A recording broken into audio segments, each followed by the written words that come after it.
नमस्कार दोस्तों, मेरा नाम है मनीष कुमार सिंह और आप देख रहे हैं 4 PM महाराष्ट्र। आपका बहुत बहुत स्वागत करता हूं। दोस्तों, दो खबरें अहम रूप से जो है इन दिनों महाराष्ट्र से जो तमाम पब्लिकेशंस हैं वो दिखा रहे हैं। एक है ईवीएम को लेकर के जो विपक्ष ने जो आवाज उठाई है, जो धांधली की बात कह रही है, एक वो। और दूसरा, सीएम पद को लेकर जो सस्पेंस था वो खत्म हो गया, देवेंद्र फडणवीस जो है सीएम बनेंगे, एक दूसरा वो। लेकिन इन सब के बीच में और एक अहम खबर है जिस पर किसी की नजर नहीं जा रही। जी हाँ दोस्तों, मैं बात कर रहा हूं उद्धव ठाकरे की। उद्धव ठाकरे ने विधानसभा चुनाव में मिली हार के बाद काफी मंथन जो है वो किया है और उसके बाद नई रणनीति के तहत अब उन्होंने काम शुरू कर दिया है। आपको बता दें कि मुंबई में, महाराष्ट्र में जो है वो बीएमसी के चुनाव जो है वो होने हैं।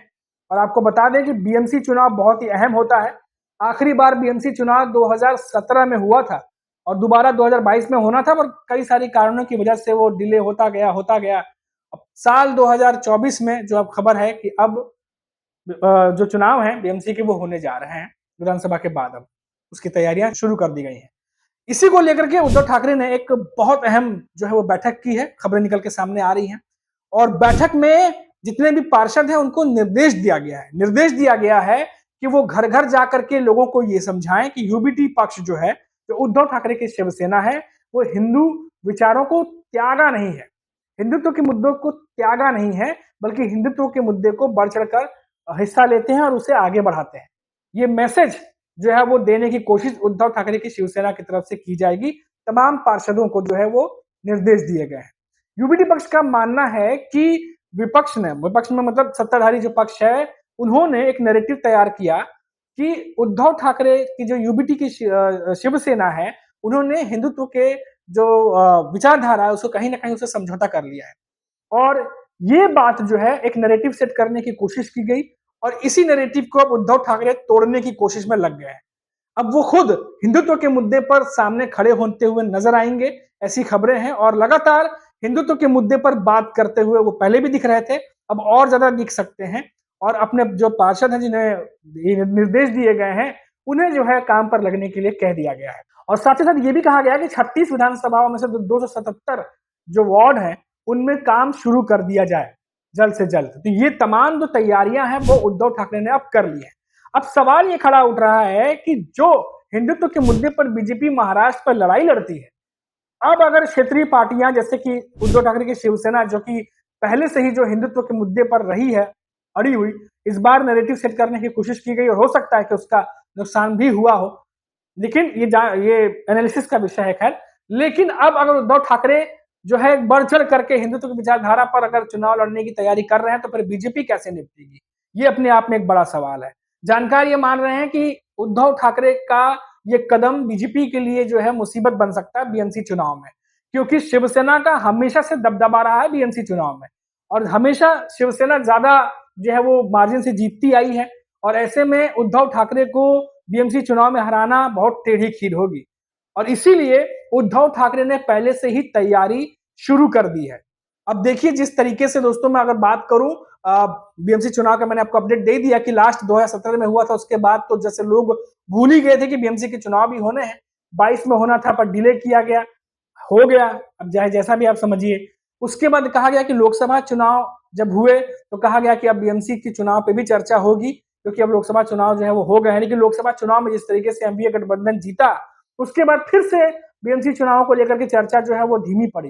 विधानसभा चुनाव को लेकर के चर्चा जोर पकड़ी और अब विधानसभा चुनाव में जिस तरीके से महायुति जीती है, अब इसके बाद चर्चा जो है वो दो खबरें जो मैंने आपको बताई शुरू में, एक तो ईवीएम को लेकर के विपक्ष जो सवाल खड़े कर रहा है उस पर, और दूसरी सीएम पद को लेकर के। इसके अलावा जो तीसरी चर्चा अब शुरू हो रही है वो हो रही है बीएमसी चुनाव को लेकर के। और इसीलिए जो उद्धव ठाकरे ने जो अहम बैठक की अपने पार्षदों के साथ में, उन्हें ये बात पता है कि ये चुनाव जीतना, बीएमसी का चुनाव जीतना कितना ही जरूरी है उनके लिए, क्योंकि ये बीएमसी का चुनाव जो है आगे की दशा दिशा और तय करेगा। अब देखिए, जहां सारे मीडिया पब्लिकेशंस जो है वो बिजी है ईवीएम को लेकर के, जैसा मैंने बताया आपको, सीएम पद को लेकर के तमाम बातें हो रही हैं, लेकिन इन सब में ये खबर भी देखना सुनना जरूरी है जो उद्धव ठाकरे तैयारियां कर रहे हैं दोस्तों बीएमसी चुनाव को लेकर के। याद रखिए, बीएमसी के चुनाव में हमेशा से, फिर से दोहरा दूं, कि शिवसेना का दबदबा रहा और इसको दबदबा को बनाए रखने के लिए उद्धव ठाकरे ने पार्षदों के साथ बैठक की है, निर्देश दिए गए हैं कि घर घर जाकर के हिंदुत्व की विचारधारा पर शिवसेना आज भी खड़ी है, उद्धव ठाकरे खड़े हैं, इस मैसेज को पहुंचाया जाए और जो महायुति की नैरेटिव सेट किया गया उस नैरेटिव को तोड़ा जाए। इस पर उद्धव ठाकरे अब काम कर रहे हैं दोस्तों। 36 विधानसभा में 277 वार्डों में ये काम शुरू कर दिया गया है, मैं फिर से बता दूं। तो ये एक बड़ी खबर थी जो आप तक पहुंचानी जरूरी थी। और इसके अलावा अगर हम बात करें ईवीएम को लेकर के थोड़ी बहुत अगर हम चर्चा करें, अपडेट दे दें आपको, तो बात यही है कि जांच की बात चल रही है लगातार। जो है वो विधानसभा चुनाव के बाद जिस तरीके से रिजल्ट्स आए थे, हमने देखा कि चाहे वो उद्धव ठाकरे की शिवसेना हो, संजय राउत हो, चाहे शरद पवार हो, शरद पवार के तमाम मंत्री हो, पुणे में 11 उम्मीदवार हो जिन्होंने 137 ईवीएम की जो मशीनें उसकी जांच करने के लिए जो है आवेदन दिया हो, उसके लिए भुगतान भी किया, 6.5 लाख रुपए की खबरें आप तक पहुंची गई होंगी।